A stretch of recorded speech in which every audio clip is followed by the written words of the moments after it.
passávamos para lá.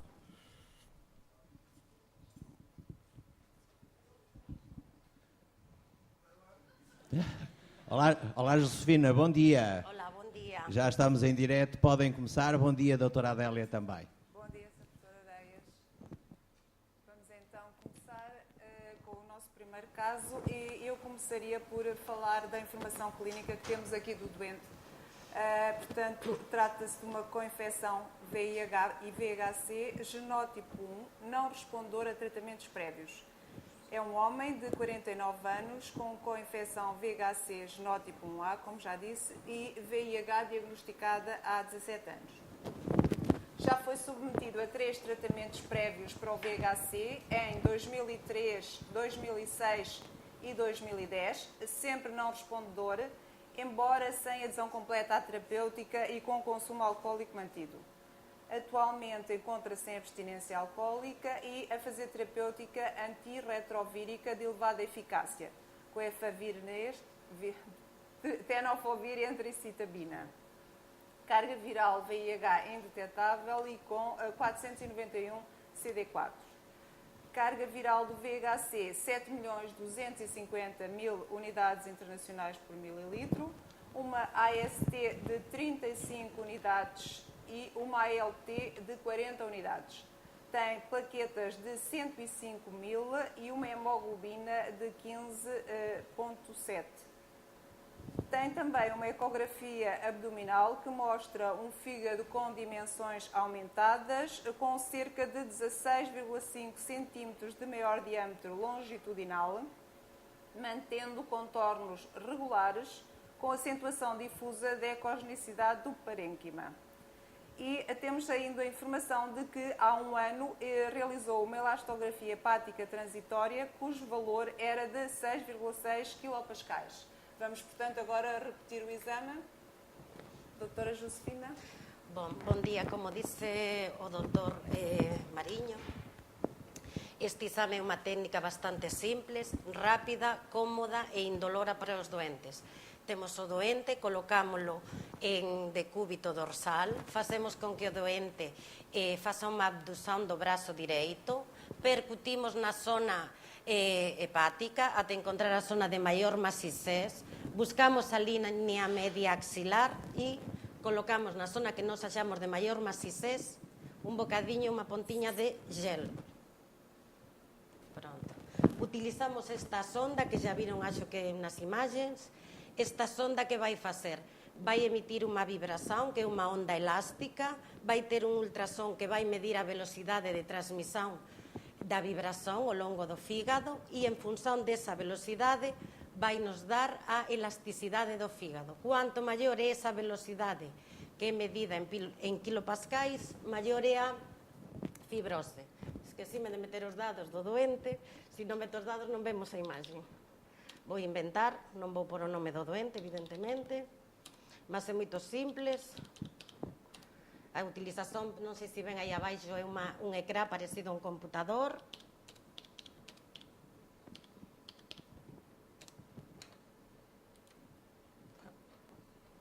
Que meti mal aquí?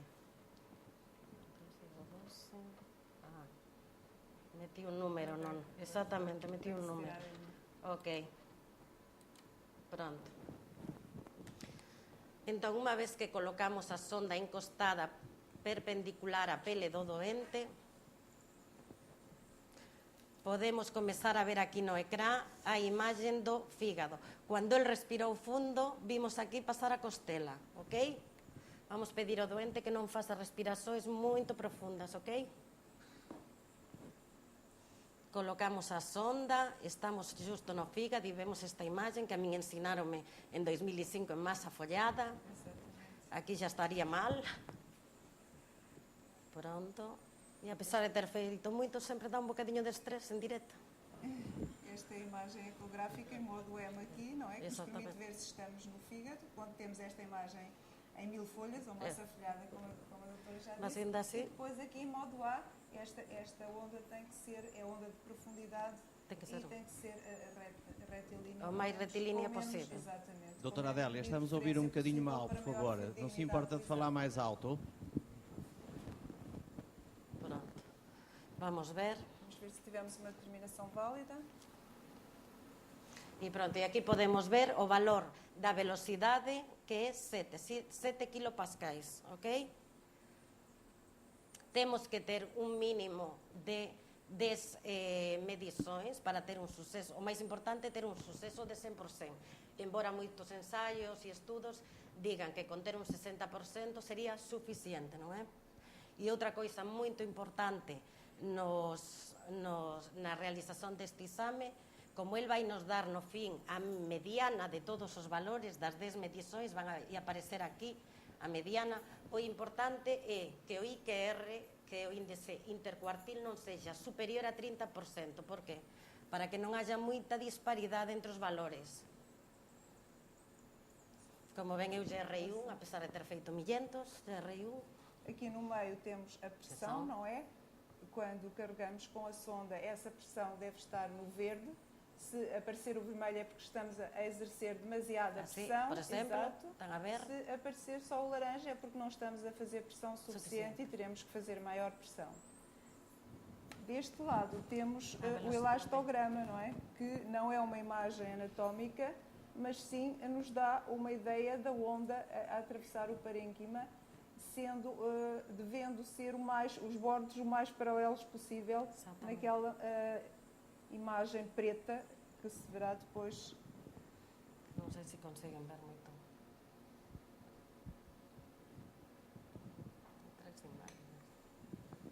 Pronto. Portanto, aqui vemos os exames inválidos e os válidos. Neste momento temos 5 medições, determinações válidas, 2 inválidas.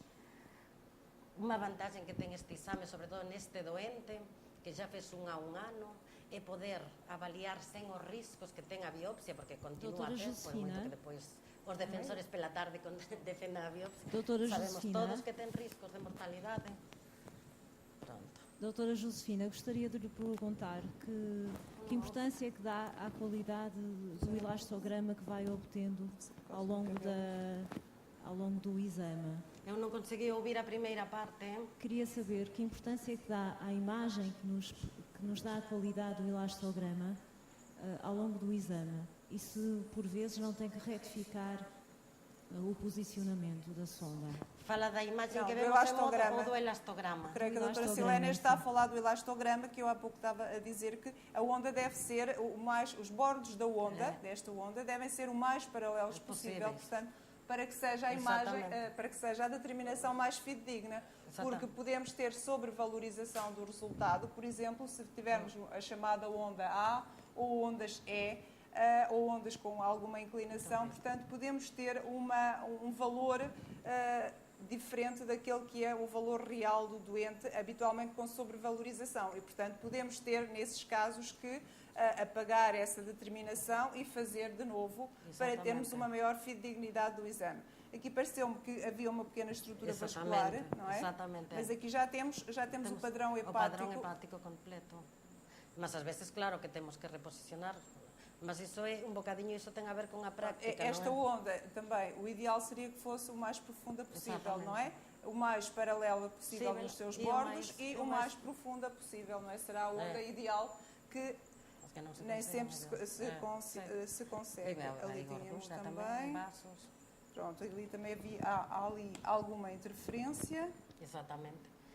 E, em princípio... Apesar de tudo, até agora, o aparelho já validou 3 determinações, 10 válidas e apenas 3 inválidas.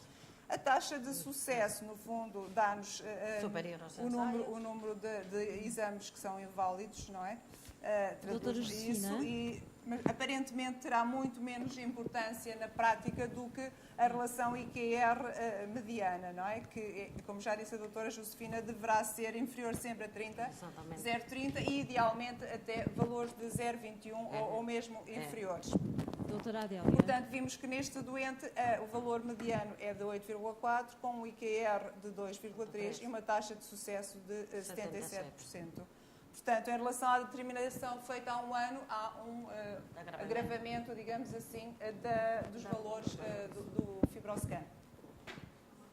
Eu gostava de perguntar se dão alguma importância ao índice de massa corporal do doente, ao perímetro torácico nas vossas avaliações de rotina, e se nesta situação deste doente, com o IQR que está aí nos 20 a 30% da mediana, se tivessem neste momento o aparelho com a sonda XL, se não tentariam efetuar, dado que foi eliminada uma medição de para aí 10, que eu vi em tempo real. Ou seja, se estivessem neste momento disponível e sabendo que por vezes em pessoas que têm já uma parede torácica com mais de 2,5 cm, em termos de distância à pele, à cápsula, se optariam por tentar usar a sonda XL nesta situação, neste doente? Neste doente não, eu acho que ele não tem um índice de massa corporal necessário para realizar uma XL, percebes? Só que, bueno, aquí con o estrés un bocadinho do directo, eu acho que unha das inválidas foi eu que me tremeu un bocadinho o pulso, percebes? Que a pessoa fica, mas neste doente, Não neste é uma caso... crítica à técnica, atenção, é mesmo até tentar explicar que há determinadas situações em que os doentes têm uma parede torácica mais espessa e que nós temos mais dificuldades em fazer os exames, e em que, de facto, com a experiência que nós temos é que, tendo a sonda XL disponível no aparelho, aquilo que nós verificamos depois é que os valores são significativamente mais baixos. Ou seja, eu quando estou a dizer e a dar um resultado de 8 ou 9 kPa, estou a dizer que essa pessoa já começa a ter uma doença mais avançada acima de F3. E se de facto eu estiver a sobreestimar o valor, posso estar de facto a dar uma informação errada. E, portanto, eu nos últimos meses, dado que nós já temos a sonda XL, tenho encontrado alguma vantagem em fazer isto. E muitas vezes são estes doentinhos que nem parecem muito obesos, mas que têm uma parede que, se calhar, nós não a medimos, não fazemos ecografia prévia, podemos estar a fazer isso. Não é uma crítica, é apenas uma chamada de atenção. Eu só queria dizer, peço desculpa, que podem falar à vontade, porque o doente já não está na sala. Portanto, se houver algum comentário diferente de diferente índole, pode ser feito. E pedi à doutora Josefina, apesar do período conturbado em Espanha, e a doutora Josefina não disse, é espanhola, mas trabalha em Portugal já há bastantes anos, se pudesse estar um bocadinho mais sossegadinha, agradecia, porque interfere no som. Está bem? Obrigado. Está bem, Desculpe. desculpe. Em relação a esta questão que a Silénia pôs, eu gostaria de dar uma chega. No caso deste doente, eu acho que é o doente ideal, se não é ideal, é muito próximo do ideal, para se fazer com uma sonda M. É um doente que tem um índice de massa corporal perfeitamente normal, que tem um perímetro torácico claramente inferior a 110 centímetros e que tem uma espessura de panícula adiposo muito pequena. Não sei qual foi a noção que vocês no auditório tiveram em relação ao índice de massa corporal do doente. Eu acho que foi da aproximação da câmara. Talvez, porque o doente, estava a haver algumas dificuldades. Se tiver até abaixo da média, digamos assim. Portanto, eu acho que era o doente ideal para fazer com uma sonda, com a sonda M. O que eu acho é que o exame deveria ser feito, se calhar, em condições diferentes, sem ser em direto, e talvez repeti-lo nessas condições seja o ideal. Não me parece que a sonda XL, neste caso concreto, nos adiantasse grande coisa, mas concordo com a doutora Silénia que realmente há alguns doentes, há uma percentagem de doentes em que claramente beneficiarão com a utilização da sonda XL, que nós infelizmente ainda não temos, mas esperamos vir a ter a curto prazo. Doutora Adélia, Carlos Lonha Freire, Santa Maria. Eu só queria apontar um ponto prático. Ali, durante as vossas medições, verifiquei que tinham valores de 6,8 kPa, 7,1 kPa e depois acabaram com um valor mediano de 8,4 com IQR elevado. Portanto, na prática, o que eu costumo fazer é recomeçar o exame e escolher um sítio diferente. Exatamente. E eu ficava mais confortável conseguindo obter um valor mais baixo, porque provavelmente isso é que vai ser mais certo, mais acertado do ponto de vista da avaliação da rigidez do fígado. Portanto, esse valor 8,4, eu não iria ficar muito contente e provavelmente iria repetir o exame e escolher um sítio alternativo e tentava obter um IQR menos baixo. marcado que tem lá. Certo, completamente de acordo. Quanto mais baixo for o IQR, obviamente maior é a fidedignidade do exame. Isso não há dúvida absolutamente nenhuma. E eu também repetiria, como já disse, aliás, repetiria o exame, seria aquilo que eu faria com a sonda EM, obviamente. Não me parece que neste caso a sonda XL esteja indicada. Doutora Adélia, João Soares de Braga, e pegando neste ponto, haveria alguma utilidade em fazer mais algumas medições, além das... Apesar de nós já termos atingido os nossos objetivos, as 10 fazer mais algumas no sentido isto é uma opinião um pouquinho pessoal, mas eu quando, no fim das 10 determinações, tenho um IQR demasiado elevado, eu opto por fazer tudo de novo, repetir o exame de novo e fico com a noção de que será mais fidedigno, mas isto já é uma opinião um pouquinho pessoal. E já agora uma outra questão. Eu agradecia que fosse rápida, por favor. Quando nós temos alguma taxa de insucesso, qual é o número máximo de tentativas a qual recorre antes de considerar o exame inválido ou no caso da sonda XL está disponível, substituir a sonda? Assim, a taxa de sucesso, os primeiros exames apontavam para que deveria ser superior a 60%.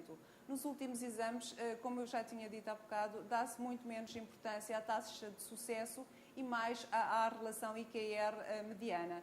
E, portanto, eu não valorizo demasiado a taxa de sucesso. Obviamente que se nós conseguirmos uma ótima taxa de sucesso e um IQR baixo, isso será o ideal, com as ondas no elastograma perfeitas, tudo isso.